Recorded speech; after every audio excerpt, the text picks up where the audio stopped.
So they will accept the penalty and move forward. Automatic first down.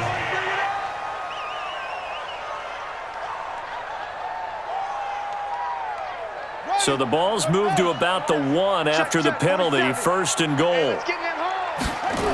McCaffrey following the penalty. And the second wave of tacklers is going to get him as they stop him behind the line. So a loss of 5, and it'll be second down. With that kind of loss of yards, that is usually an error by the guy carrying the ball. At the 1-yard line, you can't get too fancy there. You just got to try and plow forward and get what you can. It's just a disaster. You go back to the 6 after you were at the 1.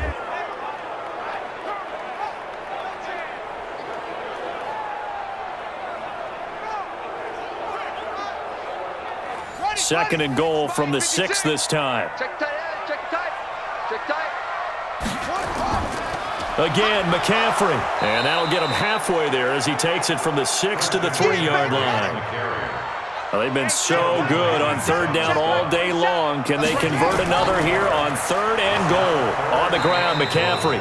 And not going to be able to push this forward. He runs into a wall right at the line of scrimmage. Defense didn't budge on third down. Now what are we going to see on fourth? We're soon to find out, but does this feel like old school football or what, right? Yeah. This is an old-fashioned goal line stand. I know what I would call on offense. I would go for it. And I want some type of a play where my quarterback has a chance to run it or throw it. I don't just want one static play. Badgley's kick is good. And that will extend their lead even further. So he missed that field goal earlier, but he says not this time. Able to knock it through, give his guys 3. I like his poise. I like his confidence, his belief in himself. Sometimes when you miss that first one, you'll see a lot of guys sag and they can't make the next one. Not in this case. Stepped right up like a pro. That's fielded in the end zone. And no run back here. This will be a touchback, and it comes out to the 25-yard line. Out onto the field comes New Orleans. And here we are almost through 3 quarters of play, and this passing game still has not really found any kind of rhythm. Put it mildly, because they're not even over 100 yards yet. And in today's NFL, where it's a pass-first league, that is quite surprising. Not many teams patient enough to stick with the run. Everybody wants to advance the ball through the air. They've got to get their timing back. 2 yards on the pickup there. It'll be 2nd and 8. They'll break the huddle, come up on 2nd and 8 at the 27-yard line. And here's a throw that's taken in by the tight end Cook. And he'll get it up to the 33-yard line. 6 yards is the pickup, and that'll lead to a 3rd down. A man who's been busy this afternoon, it's Kamara again. And he will have first down yardage as he's brought down at the 41. The drive stays alive, a 3rd down gain of 8. Well, someone's been having a good game so far, and you know something? A lot of it's been power running. They decided to turn him loose again on 3rd down, didn't they? They did indeed. He delivered the tough yards.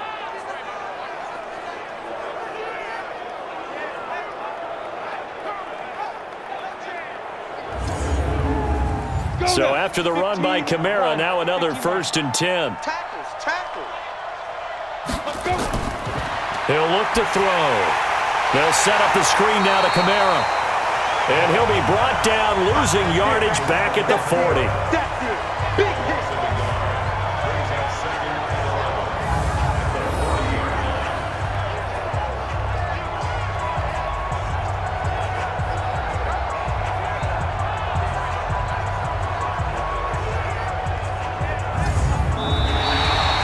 And they're not going to get to the line to run another play. So we will switch ends as the 3rd quarter has come to a close. We'll return with more after this. This is the NFL, and it's on EA Sports. That pass play wound up for negative yardage, so here's 2nd and 11. They'll set up to throw. It's Hill, complete. The reception good for 7. It's 3rd down. Right there, 54, right there, 54. Out of the gun now on 3rd down. And brought in by the tight end Cook. And boy, he is very close to a first down, but from where they're spotting that football, he's going to be a foot or so short. You got the big lead defensively, willing to give him that underneath stuff, right? And this is why you work on your tackling. Tackle them after the catch, inbounds, keep the clock running. Just go ahead and bleed the game out that way. Their already slim hopes are going to ride on this one. They'll go on 4th down. Got to try it here. He's back to throw. And he finds Cook. And he's got the first down yardage before he's brought down at the 42. No reason not to try it there, and they do indeed convert on 4th. 4th down, trailing in the 4th quarter. They felt compelled to go for it, and they got it. Well, I'd look down at my play sheet, and what I would find, plays have been successful throughout the game that have worked at the distance you need, and that's exactly what they got done. Brings up 2nd and 4. 2nd and 4. And a quick throw here, that's complete. And he'll be brought down at the 27-yard line. 9 yards to pick up there, and it's a first down. They'll look to throw now on 1st down. And he's going to find Hogan here, complete. And down inside the 15, shy of the 10. 14 yards is the pickup, first down, New Orleans. Let's go, defense. Let's go, defense. They're going to look to throw. And this is going to be intercepted. Picked up by James Bradbury. Well, this defensive pressure has been constant all game long. The pass rush, the coverage, they've all been excellent, and now they'll tack on an interception here as this one continues to slip just further and further out of hand.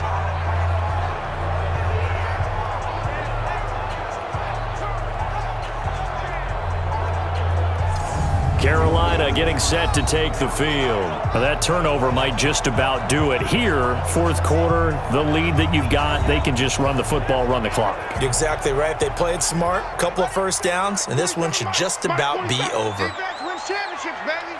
Check your hot read. The drive begins with a run by McCaffrey.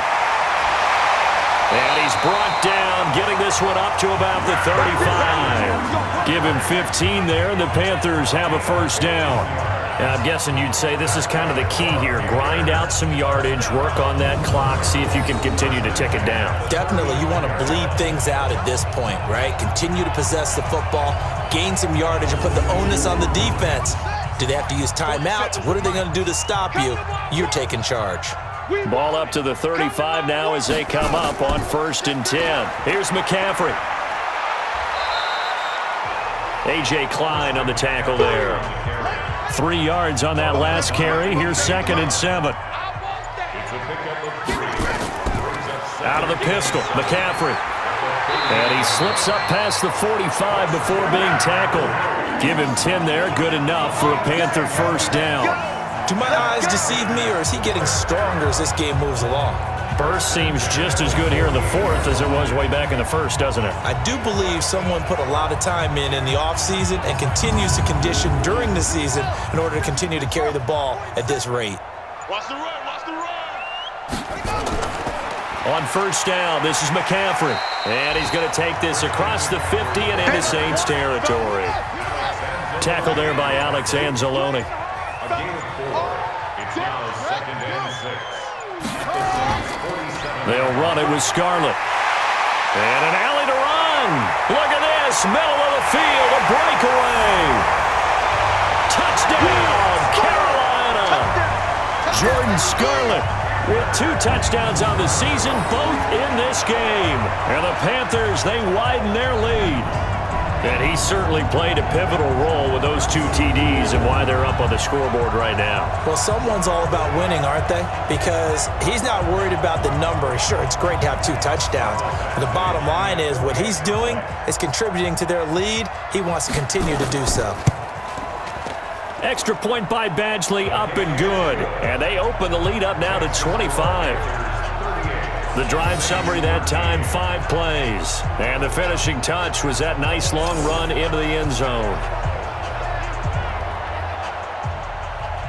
Set now to kick this one away, and off it goes.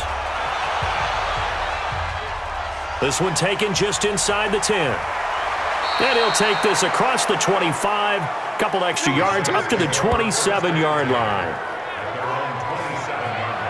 And now the Saints get set to trot out there. And 3 interceptions in this game. And I would have to think, I wasn't a quarterback, but number 4 is kind of, oh, you're like, oh, man, I can't throw 4.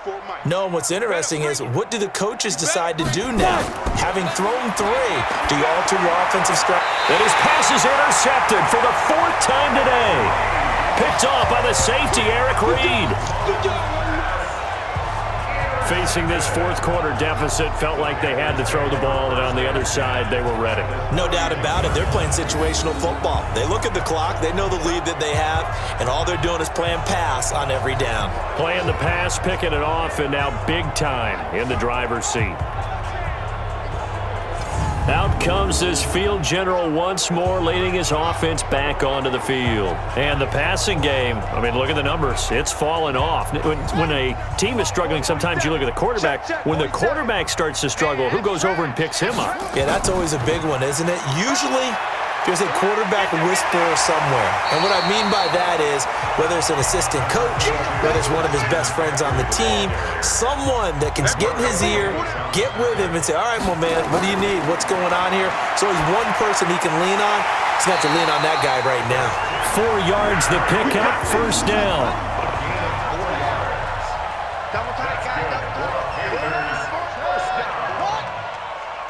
First and 10 at the 19-yard line. McCaffrey. And he's going to push his way down to about the 12. It's a 7-yard carry to set them up with a 2nd and 3. It's a gain of 7. Brings up 2nd and 3 at the 12-yard line. Now a fake on the give here as they try the run-pass option. And the stop will come inside the 5 at the 4. That leads us to a 1st and goal. It's a pickup of 8. First and goal at the 4-yard line. Operating from the gun, Shaw. Looking end zone, but it's incomplete. Line of scrimmage, again the 4-yard line. 2nd and goal. Move. 4-yard line. 5 down. Stand up in. Here's Shaw. And he's got his man. It's Samuel. Touchdown, Carolina. Curtis Samuel, his 2nd touchdown on the season as his guys continue to put this one out of reach. Well, this game is definitely over, but we do know some people like to go ahead and continue to add to their score, don't we? Yeah, I don't know that they need to add any more right now, though. I'm just starting to think about those dinner plans tonight, my friend. Well, you and I will be thinking about dinner plans, but we also know they're playing people are thinking, how can I get some more scores for my fantasy, for other things? They're trying to figure that part out now. By the way, last weekend we went sushi because that's what you wanted. We're going steak tonight. I'm in. All right. Extra point by Badgley, up and good. And that will extend this big lead. So the drive there took 6 plays. And Carolina scores to cap it off.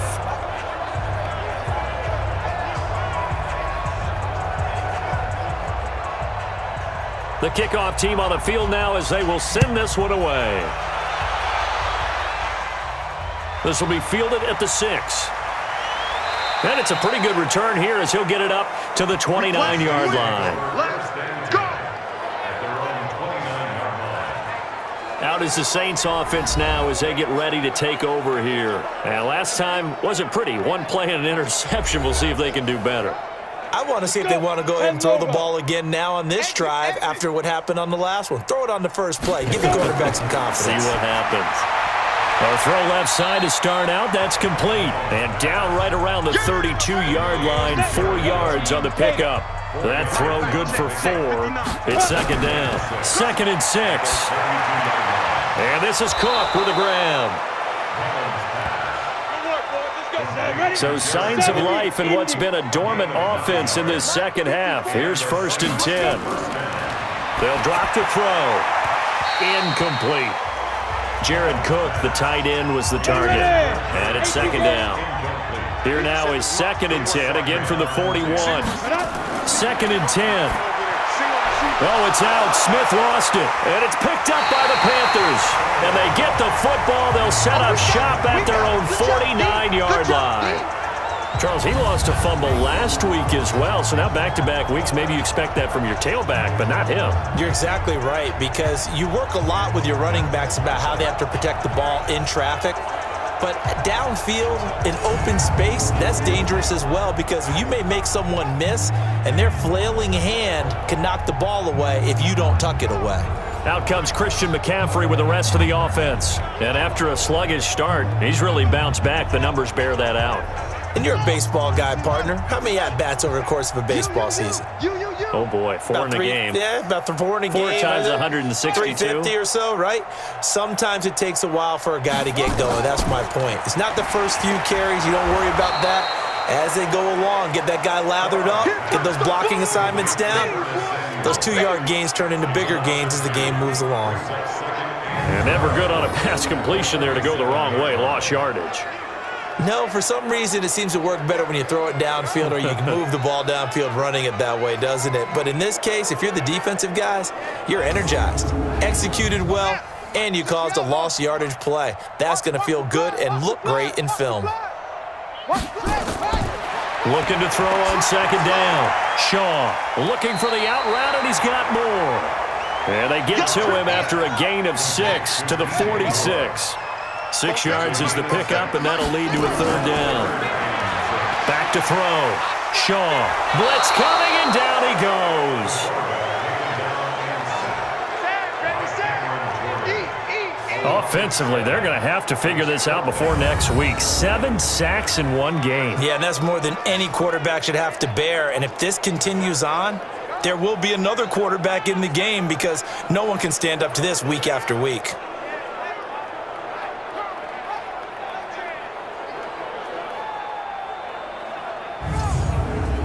Here's Michael Pilardi now as he'll kick it away for the second time. And he gets it away, a directional kick going toward the sideline. And this will be out of bounds. Now it's a question of where they'll mark it. And they'll say it crosses at the 11-yard line. The Saints offense now, they get ready to head back onto the field. And the turnover last time, that's sort of been symptomatic of their struggles here in this one. Big word. I like it, though, because you're exactly right. You like that, don't you? All game long, they've struggled moving the ball, turning it over on the last possession. Is that word again, symptomatic? Yeah. I like that. Your analysis, symptomatic of the success of this broadcast. What I like is that you gave me the word, and I just kept using it. 2nd and 3. Firing quickly here, and that's complete. 7 yards there and a first down. The start for them near flawless. Defense gets them a 3 and out. 2 quick pass connections on offense. So that's how a team works together. Just what you described. Get them the ball, give them a little momentum, and they're capitalizing off of that. Thanks a lot, guys. So signs of life in what's been a dormant offense in this second half. Here's 1st and 10. He'll look to throw. And this will be incomplete. Physical play on the football there, and it's 2nd down. An incomplete pass leads to 2nd and 10 from the 25. He'll drop to throw. He's going to go for a big play downfield. And that's going to be incomplete. Good effort there, trying to take a shot, but it's 3rd down. So back-to-back incompletions, and that has him staring at a 3rd and 10. Back to throw. That'll be complete to Cook. And he will be very close to a first down, but I see the closed fist of the referee, and that means 4th down. And with that last play, he's now up over that 300-yard mark. And in today's NFL, it almost feels routine. And I hate that when you talk about a 300-yard passing game. To me, 300 yards still signifies excellence, and he's achieved that in this performance. Here's Thomas Morstead now. And remember, he had his first punt blocked. And this is away. It's a high kick, and he got all of it. And problems spreading to the punt team now. This one goes all the way into the end zone on the fly, so that'll come back to the 20. Here's the Carolina offense as they get ready to take over here. The outcome of this one, well, we know who's going to win it. It's just all window dressing at this point. Got me thinking, what's What's the biggest blowout that you've been a part of as a player, broadcaster? No, I'm not going to go to the player part because when I think blowout... Because you won every game as a player. No. I think about being blown out, and no one wants to go back to those memories. But, when I was calling college football, I saw a game that, a team put 70. I actually saw it happen twice. A team put 70 on their opponent. And in the NFL, in the 2017 season, I saw one of those changing of the guard games where a team that hadn't been very good before now was dominating and kicking around a team who had been ruling their division. And that's when you earn your paycheck, right? As the analyst, you got to fill that time. You've got to know what's going on out there and how it all happened. Well, obviously, that begs the question, what game was it? That was Seattle hosting Los Angeles, the Rams. Yeah. Their second meeting of the season, and the Rams turned it around from the first one and blew out the Seahawks. They give them 5 yards there, and it's enough for the first. I've got an idea. Let's skip racing to the airport at the end of this game. Let's go to the post-game press conference. I have a feeling that the quarterback of this winning team is going to be given a whole lot of credit to the running game and the offensive line. Yeah, I was just going to say the offensive line, yes, carrying the ball has been key, but those guys up front, they've made a lot of space. So they'll come up 1st and 10 now from the 33. You can't block me. You can't block me. You can't block me. Watch twist. They'll run with McCaffrey. And this will leave him a yard short. Nice pickup of 9 yards on 1st down. A gain of 9 brings up 2nd and 1 at the 32-yard line. But Charles, it's one thing to win. It's another thing to win and put up the amount of points that they did. Boy, were they clicking on offense. They can't help but feel great about themselves, can they? I mean, what a game to put up that number of points, continually feel like they're moving the ball and things are working and clicking. They think that they can bottle this and carry it with them. And as an offensive coordinator, you just don't think you can do anything wrong. Whatever you call, run, pass, it's all going to work. That's called being in the zone. So for Carolina, they make amends for their Week 1 loss by winning their home opener. And they'll get to stay home again next week. Meanwhile, for New Orleans, they will fall to 1-1. And they'll get a chance to redeem themselves at home next week. Thanks for tuning in, everybody. Alongside Charles Davis, we thank our entire crew. I'm Brandon Gaudin. This is the NFL on EA Sports.